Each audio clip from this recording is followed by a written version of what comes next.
Hello there, this is Steve here in Sydney of the Gnosis website truebluehealer.com, where in just 20 minutes you can get some physical evidence that your divine spark is activated, and in the following weeks you will get vivid messaging dreams, an internal mentoring voice, and all sorts of physical signals to make you realize that there's a lot more to yourself than you ever believed. And this is a good way of taking advantage of your natural religious tendencies, or should I say spiritual tendencies, installed in you by nature, for want of a better phrase, or evolution if you're a scientifically minded person. But you've really got to wonder why you have all these abilities, far more than you need for survival. And layman's gnosis teaches you why you have all these additional abilities. So I commend it to you, 20 minutes, and all questions are answered. There's a 20-minute beginner's tour, and it will show you probably how much you underestimate your own natural capacities and abilities. Okay, so I'll leave that with you. Today I want to talk about the coming Brexit, which is 1 or 2 days. It's the 22nd Sydney time. We're 1 day ahead of European people. So in a day or two they're going to be voting for the Brexit referendum. It's not looking as good as it could be, because the politicians are already signalling they're not going to listen to the referendum, even if it does have a positive outcome, and British people do, a majority, say they want to leave the EU, because it's not actually binding on the politicians, they claim. The politicians seem to be forgetting when they say that people have to consent to be governed by any government. The people can just ignore governments. So that's something the pollies are not taking into account.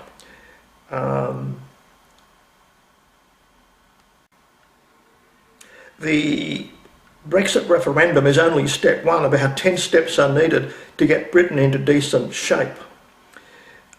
It's likely to come under sanctions for leaving the EU, because it's going to set a dangerous precedent, encouraging numerous other great nations of the EU to pull out as well.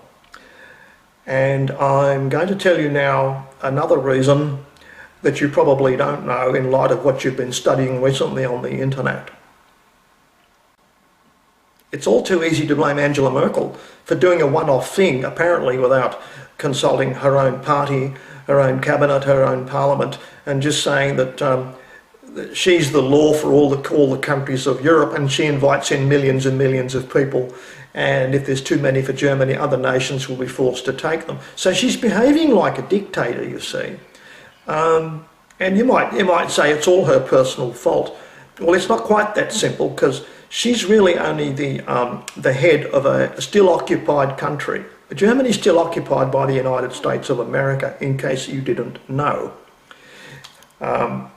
And Angela Merkel takes orders from Wall Street. The European Union is actually controlled by a handful of very rich and powerful investors in Wall Street, and that includes George Soros, who's worth 24 billion, who is busily shepherding in millions of Middle Eastern and third world refugees into Europe to destroy its culture.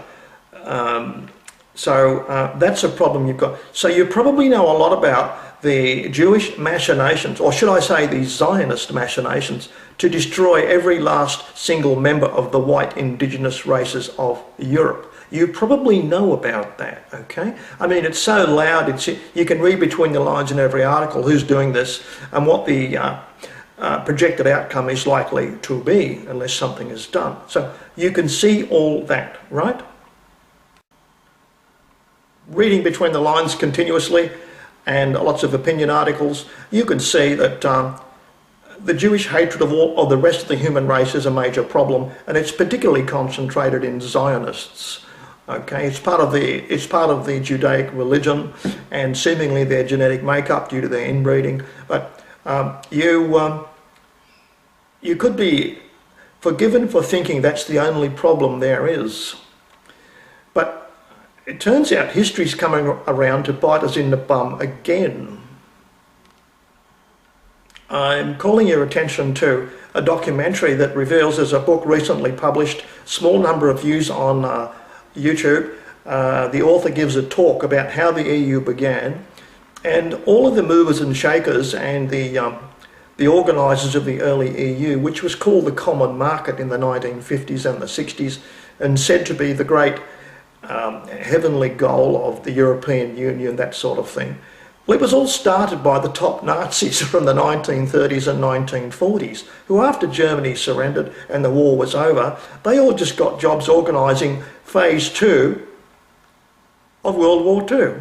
And this is a plan put together in 1942 by German industrialists, who by that time they'd realised they'd bitten off far more than they could chew by attacking Russia, who revealed massive industrial capacity and manpower way beyond what German industrialists could ever have imagined.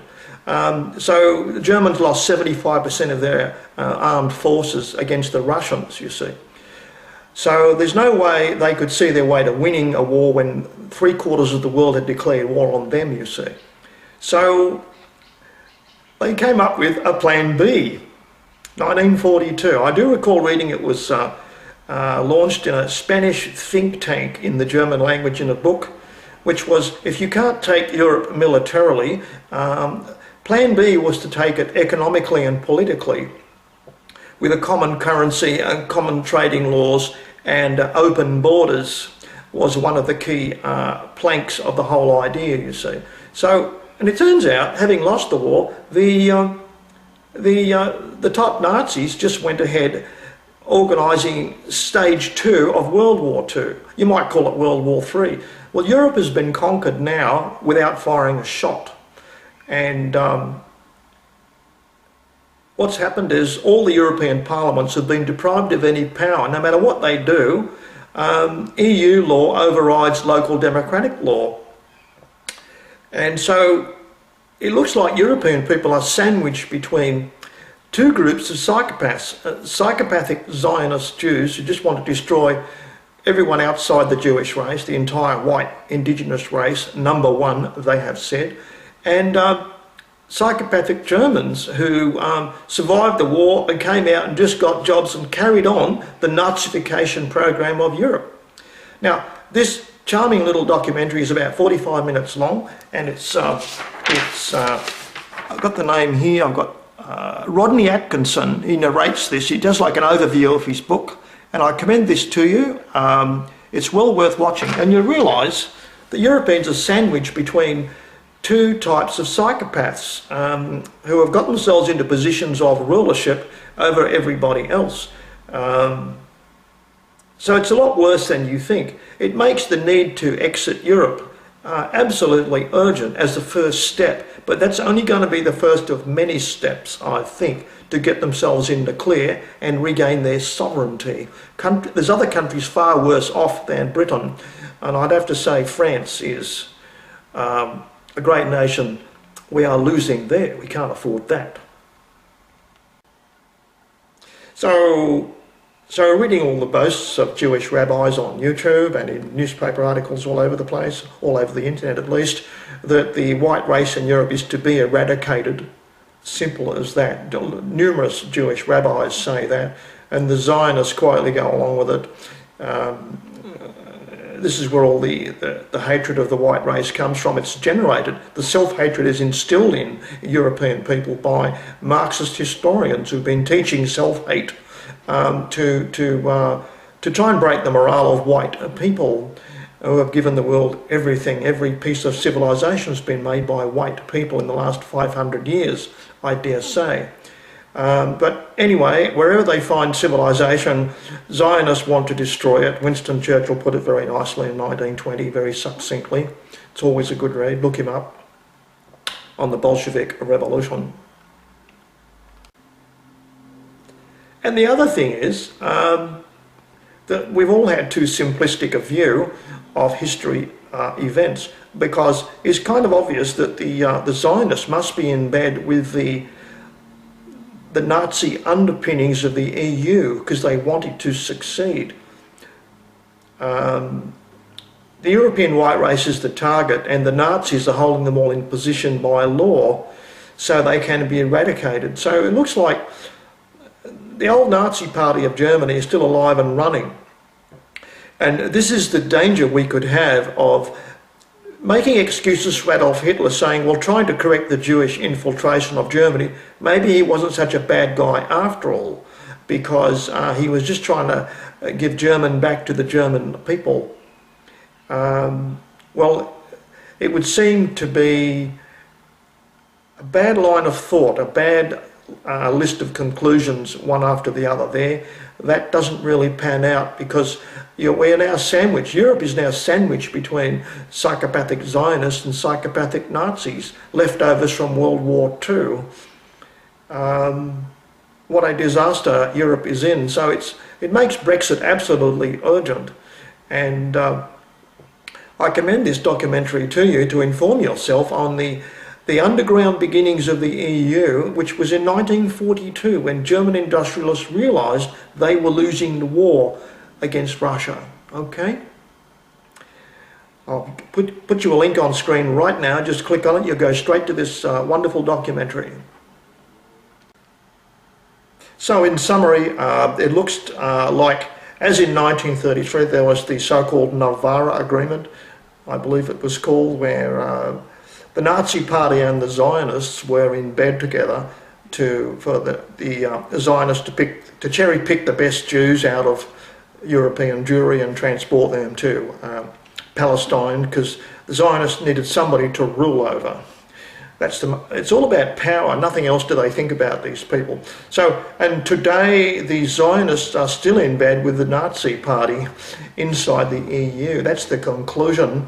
If you look at today's events and mix them with what you can find in this documentary. So if you've fallen into the trap of saying, well, maybe Hitler wasn't such a bad guy after all, he was trying to fix the Jewish problem in Europe, he was also in bed with them at the same time. And they seem very much to be in the same situation today, destroying Europe between them. Okay?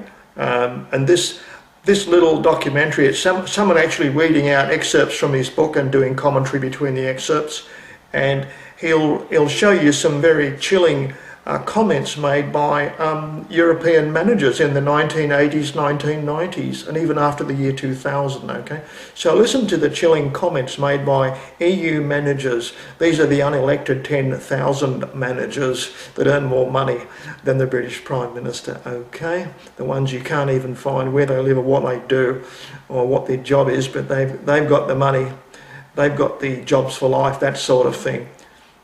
I suspect a lot of them will be card-carrying Nazis, and a lot of them will be card-carrying Zionists too. So have a look at this little documentary. It's well worth a listen, okay? Here's the link.